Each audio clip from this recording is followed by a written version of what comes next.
Ka? Tutok na! Kasama mong natatrap. Diego Bandido! Go Diego! Go Diego!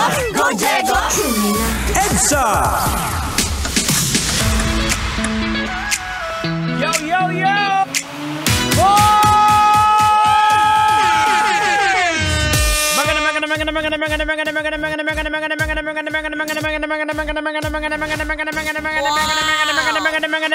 Magandang kalbo! Ay, magandang gabi! Matt Sherwood, Mega Manila.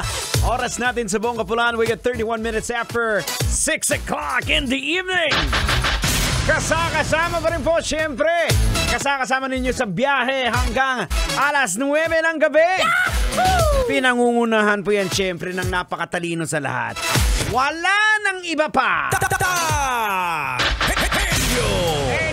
Tender, pero juicy pa rin. Kag nagaragumo. Mga kabisyo, pag sinabi ni Tanghenyo, garagumo, ibig sabihin, crunchy, namit pang iton. Siyempre, kasama din po inyo abang lingkod. Wala nang iba pa. The Prodigy of Tanghenyo. Diego Bandido! Pag may buhok! Kailangan pa bang i-memorize yan? Basic! Hindi ako yan! Isa yang impostor! Ay nako, kamusta ang biyahe mo, Uncle? Sana okay pa sa alright. Eto, hindi na natin patatagalin to. Tang, pag-usapan na natin to. Babae! Kinaaaliwan dahil sa kanyang lutang moment. Oh no! Kasi ang nangyari sa kanya, boards, eto, pumasok siya sa maling sasakyan.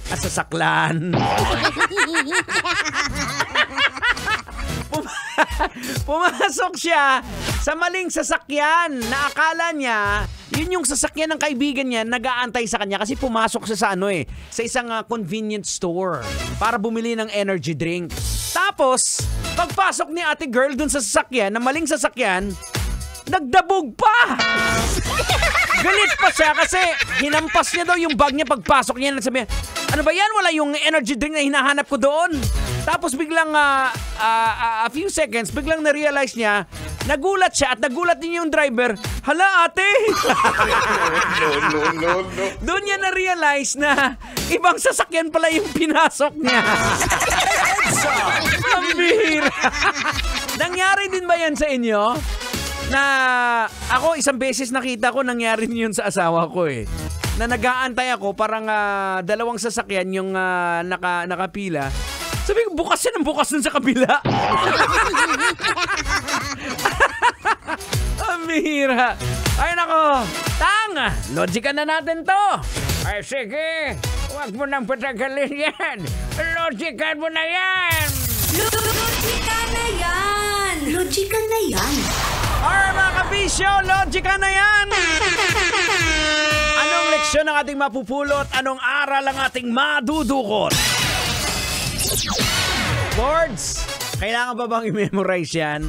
Basic, kuminsan ang lutang moment. Diba?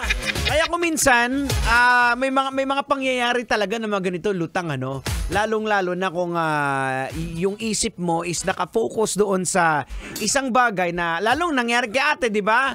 Ang focus ng isip niya is doon sa energy drink na bibilhin niya. Hindi niya na tiningnan yung plate number, hindi niya na tiningnan yung eksaktong kulay ng sasakyan dahil naka-lock in siya doon sa energy drink. Kaya, ano ang mangyayari sa kanya, Tang? Ay, hindi niya na kailangan ng energy drink. Sigurado sa nangyari sa kanya. Gising na siya.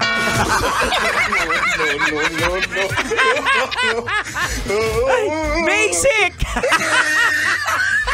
Sigurado, hindi niya na sa panahong yon na na-realize niya na nagkamali siya. Sigurado ako, nahimasmasan siya ng bonggang-bongga. Hindi niya na kailangan uminom ng energy drink. Sigurado, kahit ilang oras ang biyahe nila, pag-uusapan niya yun, marirealize niya yun, gising na siya. Ang bihira. Alright mga kabisyo, ang oras po natin, we got 36 minutes after 6 o'clock in the evening. Kasama niyo pa rin po tanghin yun, yours truly, Diego Bandido. Dito lamang po sa pinakamalupit, pinakaastig na programa sa radyo. Eto na, kung inaantok ka, hindi ka aantukin dito, tugtugan natin. Mga Repa P!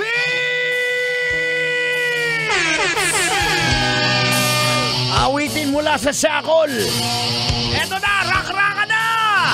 Lakas tama! Dito lamang po sa 90.7 Love Radio. We are Metro's #1! Kailangan pa bang i-memorize yan? Basic! Kailangan pa bang i-memorize yan? Love Radio. Basic!